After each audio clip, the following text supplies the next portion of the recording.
Winter pruning in Wilmington isn't about cutting everything back. It's about timing and knowing what matters. That's what trips most homeowners up this time of year. If you ever looked at your yard in the winter and wondered what actually needs to be cut and what should be left alone, you're not alone. This winter pruning guide is here to take the guesswork out of it so you're not second guessing your decisions come spring. When you understand what matters and what doesn't, you stop worrying about hurting your plants and start setting them up for better growth. In this video, I'm going to break winter pruning down into 3 simple parts so you know exactly what to do. We'll cover what you should prune in the winter, meaning the plants that actually benefit from being cut back right now. We'll also go over what you should not prune in the winter so you don't accidentally cut off your spring blooms. And finally, we'll talk about when to prune in Wilmington, specifically the January through March window that gives you the best results here on the coast. By the end of this video, you'll know exactly what to prune, what to leave alone, and when to do it so your landscape is set up for a healthy spring.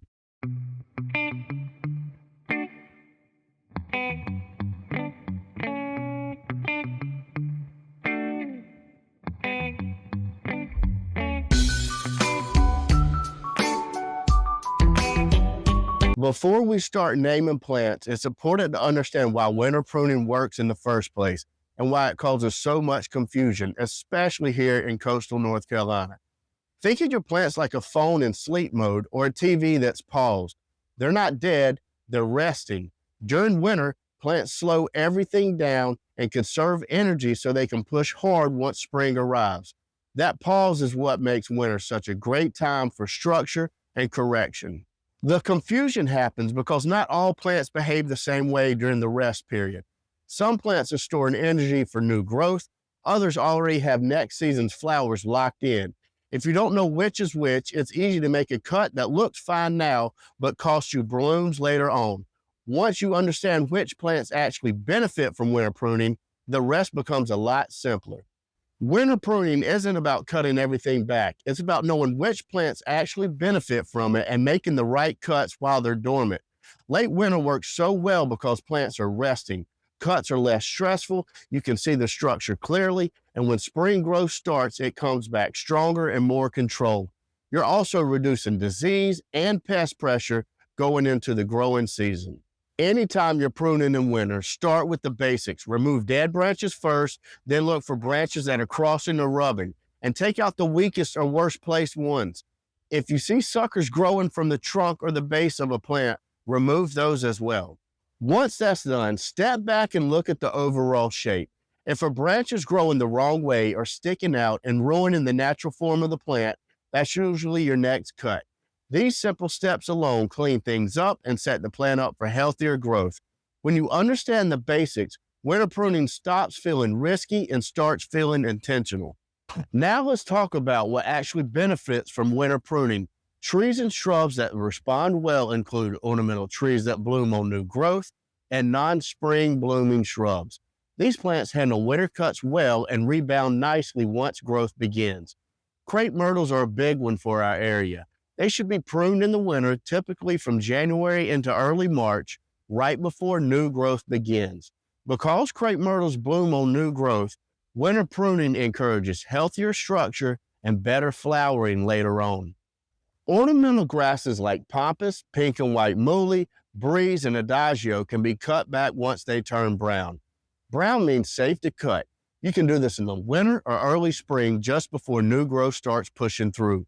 Roses, especially knockouts, do best with winter pruning. January through March is the ideal window because the plant is dormant and less likely to push tender growth that could be damaged.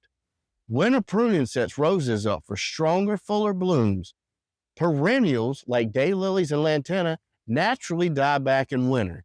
Cutting them back removes dead material, encourages clean spring growth, and helps reduce disease and insect issues. Tropical plants that have died back from cold should also be cut back in winter. Removing that dead growth prepares them for a strong rebound once temperatures warm up. And for shrubs that have gotten too large, winter is the right time for rejuvenation pruning. Every 3 to 5 years, some shrubs need a hard reset.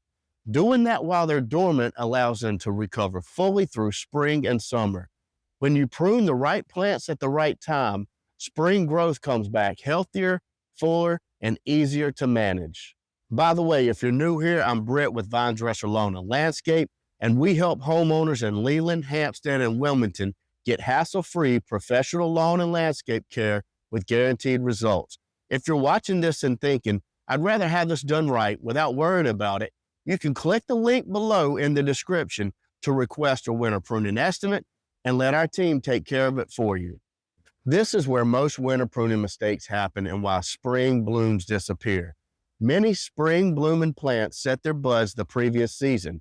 When you prune them in winter, you're not hurting the plant's health, you're removing the flowers before they ever get a chance to bloom. Plants you should not heavily prune in winter include azalea, big leaf hydrangea, oak leaf hydrangea, forsythia, lilac, camellias, gardenias, and other spring blooming plants. These are best pruned after they finish flowering. What is okay to do is light corrective pruning. You can remove dead branches, broken or storm damaged limbs, and crossing or hazardous growth without affecting spring blooms. Hydrangeas deserve a quick clarification because this is where a lot of homeowners get confused. Big leaf and oak leaf hydrangeas bloom on old wood, so they should not be heavily pruned in the winter.